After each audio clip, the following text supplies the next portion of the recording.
Good morning. Welcome in. It is day 121 of the Pivot Year Devotion, and I want to welcome all 256 students into the class. We plateaued at 256, and we need 4 more to make 260. So if you've never clicked the subscribe and like button, this old man is asking you to do so today. Go ahead and click it now before we start the class, and that way you can put your butt in a chair, bring your notebook, and every day, 14 minutes a day, we meet here for your trauma, healing, and abuse. We don't do this just for fun. And this is the Pivot Year Devotion by Brianna Wiest, and we reinterpret the devotion into a poem. I reframe it in my own words, and then we give you a 14-minute teaching as to what she's saying in the devotion, and then we give you an application to do at home, a small application, nothing big, just to push your trauma down the road to your healing a little bit every day. We're going to be here till December of 2026, finish up the 365 days, and I'm going to get out here in the yard, and I'm going to film me doing my little victory dance, because I will have completed 1 year of resolution. I said I'd come every day, and this will be the first time this old man has completed his resolutions in 60 years. And boy, won't that be a fun day. All right, so this is the poem that I got out of the Brianna Wiest devotion. Due to copyright infringement, I cannot read the devotion, so we turn it into a poem. It's called "The Sky is Hanging Low and Gray. Above the work that fills the day, you say the storm just will not quit, and you are getting tired of it. But if you're honest, in the dark, you're chasing clouds to find a spark. You've built a shed inside the rain, a quiet place to keep the pain. The thunder is the only space where you don't have to hide your face. The storm is where you say your no to all the spots you hate to go.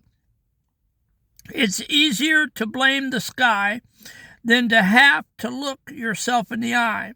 You stay inside the cold and wet because you aren't quite ready yet to stand out in the open light and in the long and heavy night. The night was never meant to last unless you hold the sorrow fast. The rain will nourish what you sow, but you must choose the things that grow. Don't chase the clouds to hide the sun.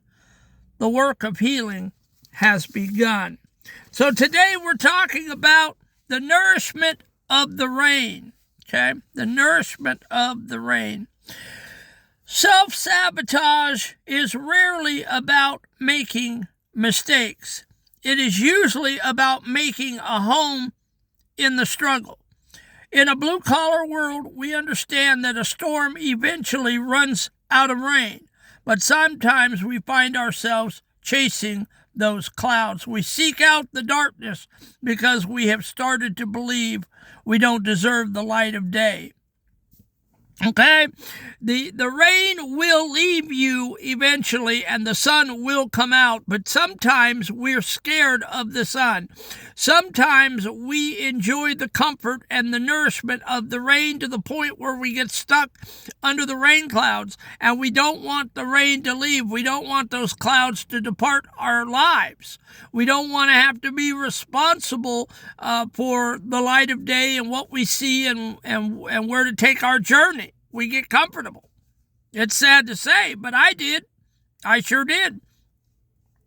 I had no idea that I would be moving on last June with the Poetry Ministry. I was under such clouds for 50 years. I had grown comfortable, and I had told myself, Hermit, you are going to die, and they're going to put dirt on your face, and you are going to go out of this world unfulfilled with your dreams, visions, and goals, and you are going to die miserable. You've been miserable for 50 years, so what's new? So we are scared sometimes. So we self-sabotage ourselves so that the rain never leaves. When you are 12 or 60, the mind can trick you into thinking the night is permanent. You have to ask yourself, am I waiting for the storm to pass, or am I keeping it alive because it feels safer than being seen in the sun? The sanctuary of the storm. We use the storm as a comfort zone because it gives us an excuse to stop. It is the one space where you feel free enough to finally take care of yourselves, to say no to the world, and to express the feeling we usually bottle up. We hide behind the rain because it acts as a shield. If life is a mess, we don't have to worry about being perfect. But this is a trap. You shouldn't need a crisis to justify your boundaries or your self-care.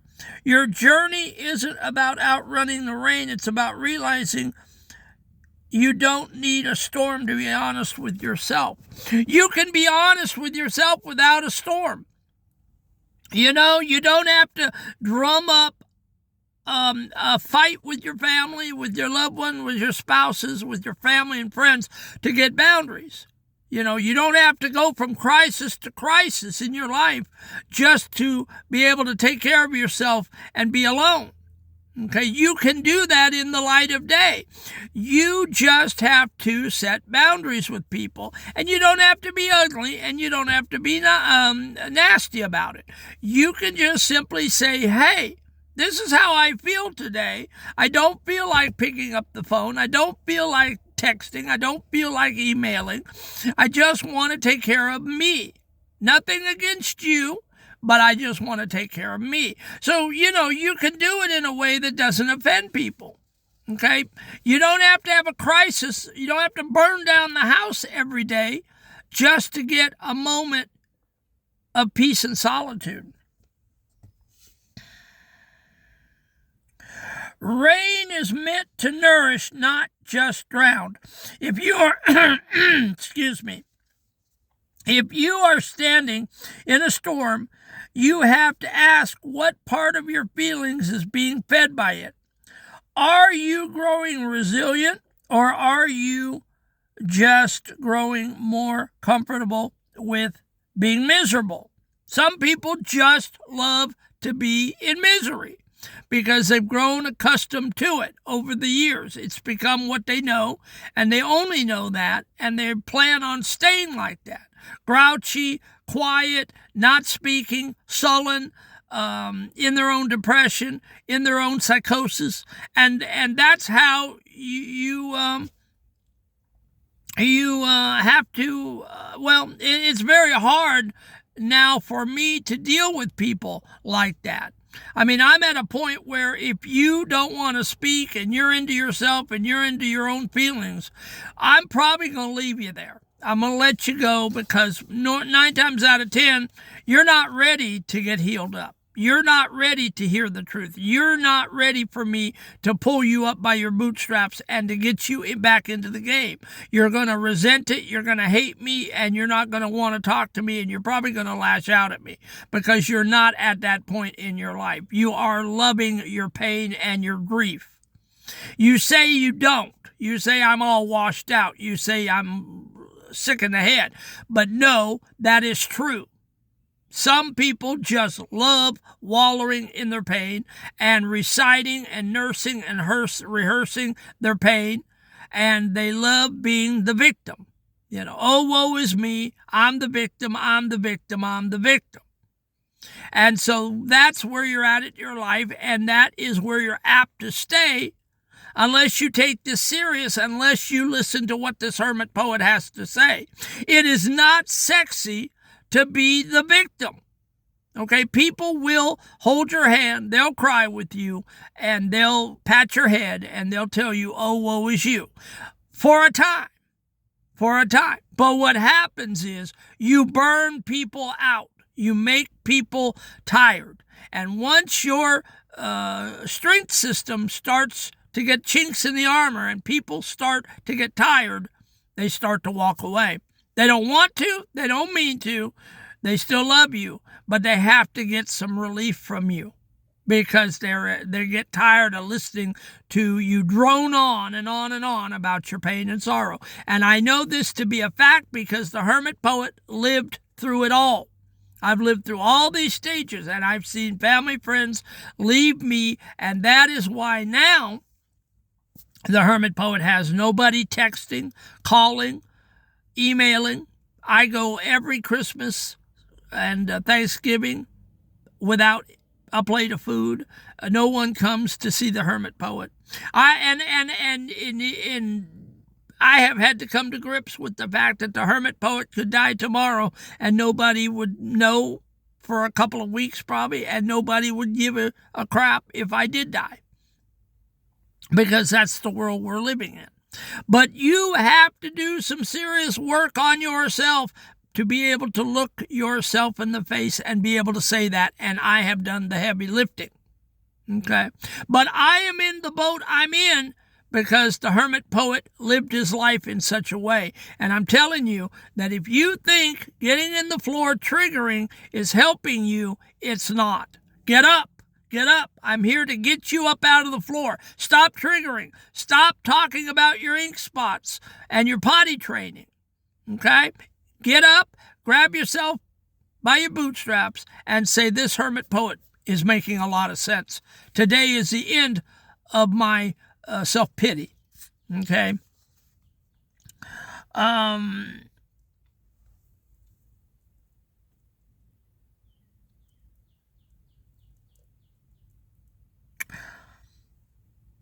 Identify one storm in your life right now, a conflict, a bad habit, or a negative mood.